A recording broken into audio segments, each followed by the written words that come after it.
Hello दोस्तों, horror story FM YouTube channel में आप लोगों का स्वागत है।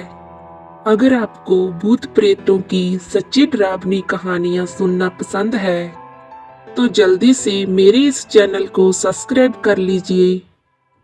हम हर रोज आपके लिए एक डरावनी कहानी लेकर आते हैं और आज फिर से हम लेकर आए हैं आपके लिए एक बहुत ही डरावनी कहानी।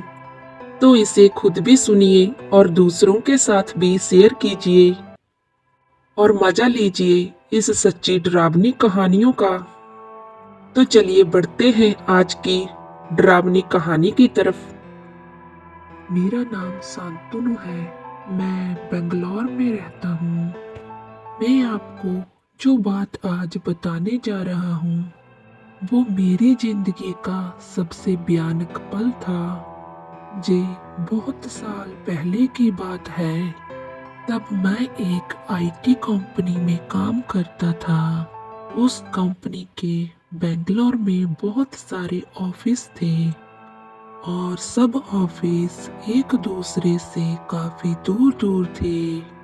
तो ऐसे ही एक दिन मुझे कंपनी से एक प्रोजेक्ट मिला, लेकिन उस प्रोजेक्ट के लिए मुझे जिस कंपनी के ऑफिस में जाना था वो जगह मेरे घर से बहुत दूर थी।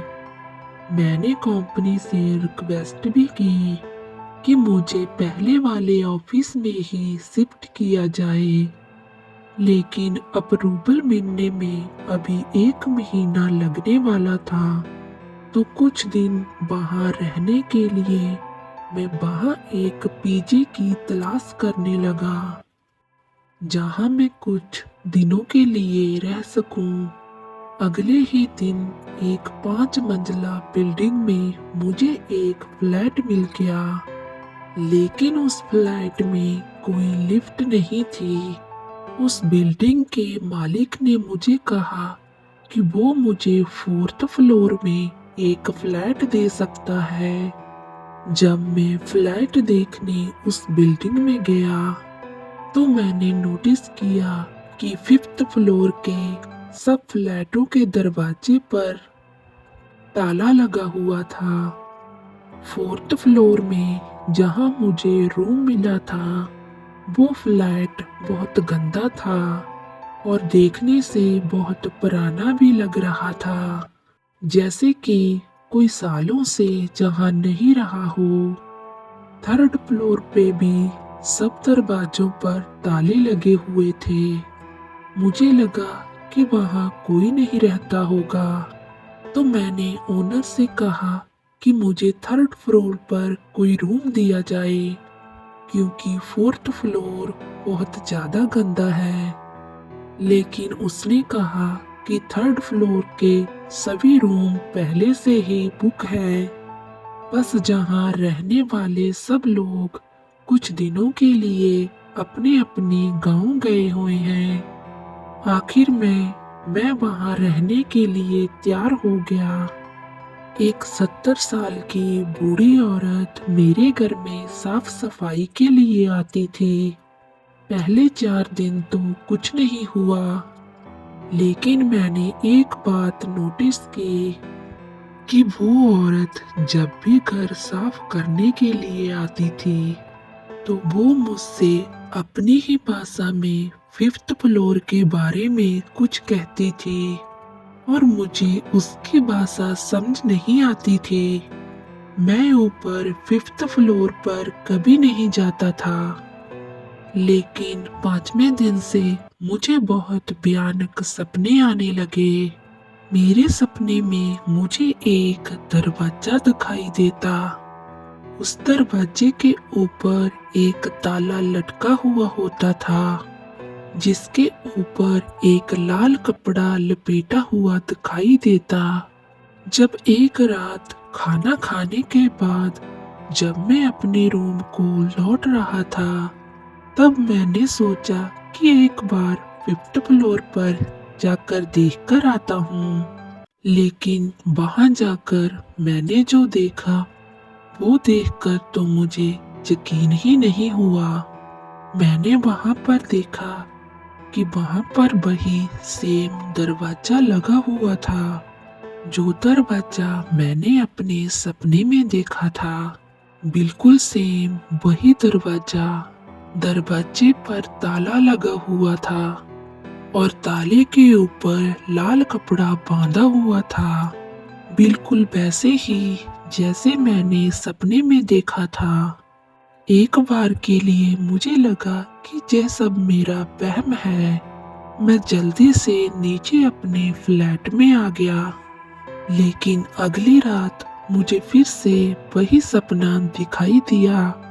लेकिन इस बार मैंने कुछ और भी महसूस किया। मैंने महसूस किया कि वहाँ कोई लड़की है जो बहुत दर्द में है और रो रही है। मैं ये सब कुछ देखकर अचानक नींद से उठ गया। मैं पूरा पसीने से भीग चुका था। उसके बाद मुझे बिल्कुल भी नींद नहीं आ रही थी, क्योंकि मुझे बार बार ऐसा लग रहा था जैसे कोई मुझे देख रहा है। फिर मैंने एक सिगरेट जलाई और बैल्कनी में जाकर सिगरेट को पीने लगा। 2 सिगरेट पीने के बाद मैं फिर से अपने रूम में सोने के लिए चला गया।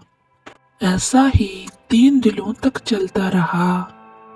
मैं इन सब चीजों से बहुत परेशान हो चुका था, क्योंकि मेरी नींद भी ठीक से पूरी नहीं हो रही थी। ऊपर से ऑफिस के काम का भी मुझ पर बहुत प्रेशर था। अगले दिन मैंने सोचा कि आज देर रात तक जाग के मैं मूवी देखूंगा और यह भी देखूंगा कि रात में जहां पर क्या होता है। मूवी देखते देखते मुझे रात के 1 बज गए और तभी अचानक मुझे बाहर से दरवाजा खटखटाने की आवाज सुनाई दी। मैंने हिम्मत करके बाहर जाकर देखा तो बाहर कोई नहीं था। असल में वो आवाज ऊपर 5th फ्लोर से आ रही थी। मैं ऊपर 5th फ्लोर को जाने लगा।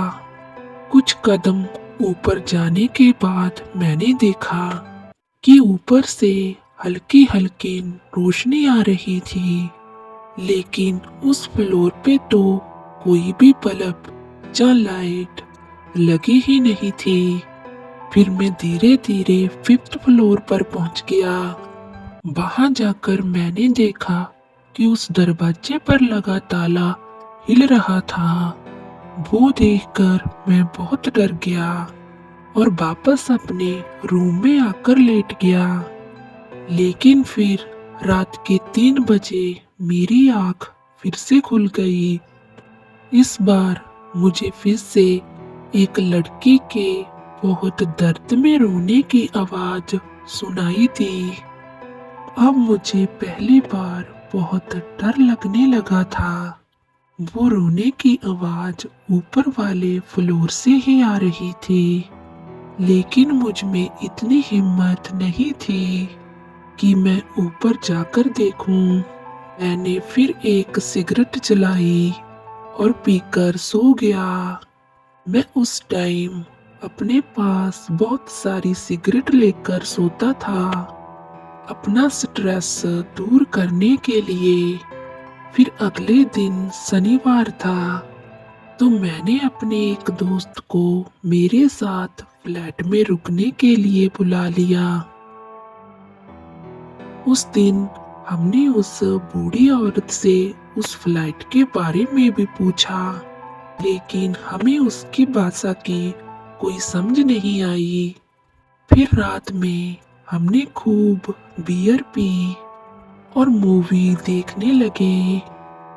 फिर लेटे लेटे हमें फिर से वही रोने की आवाज सुनाई देने लगी, तो हम दोनों जल्दी से ऊपर वाले फ्लोर पर चले गए। हम दोनों नशे में थे। मेरा दोस्त जोर जोर से उस दरवाजे पर लाते मारने लगा और उस लड़की को गाली देने लगा। मैंने उसको रोका और उस दरवाजे से दूर लेकर गया।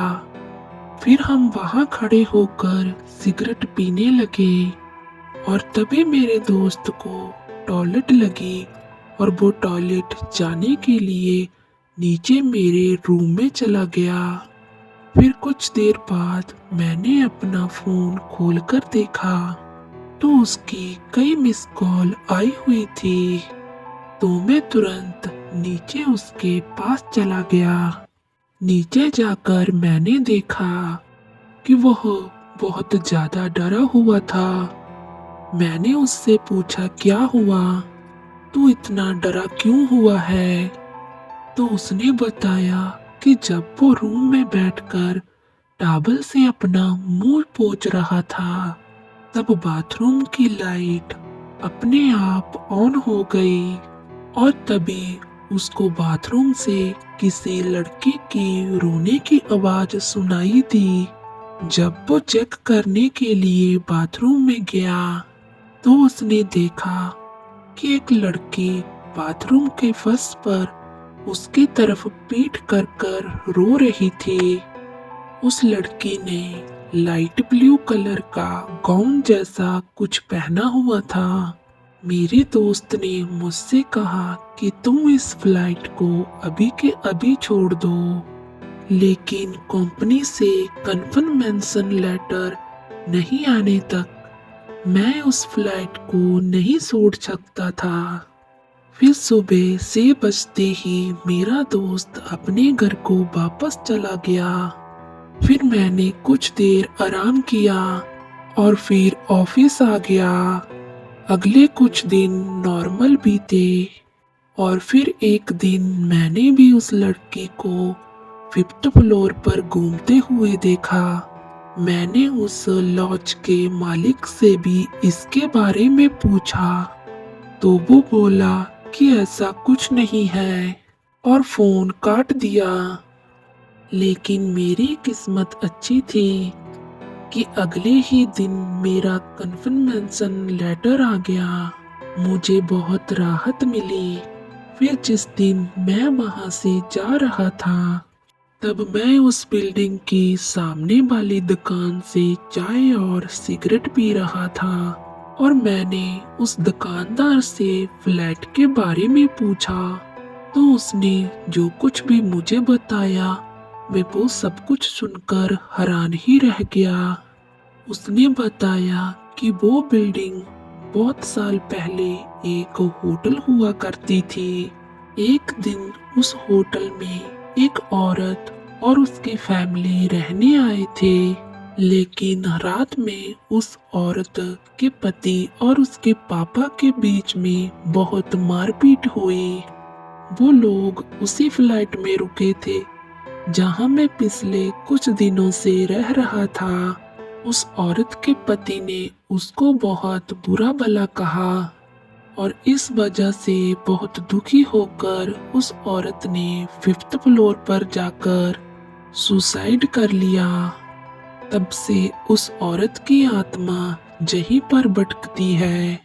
दुकानदार ने मुझसे कहा कि अगली बार किसी भी जगह पर रुकने से पहले उस जगह के बारे में अच्छे से पता जरूर कर लेना।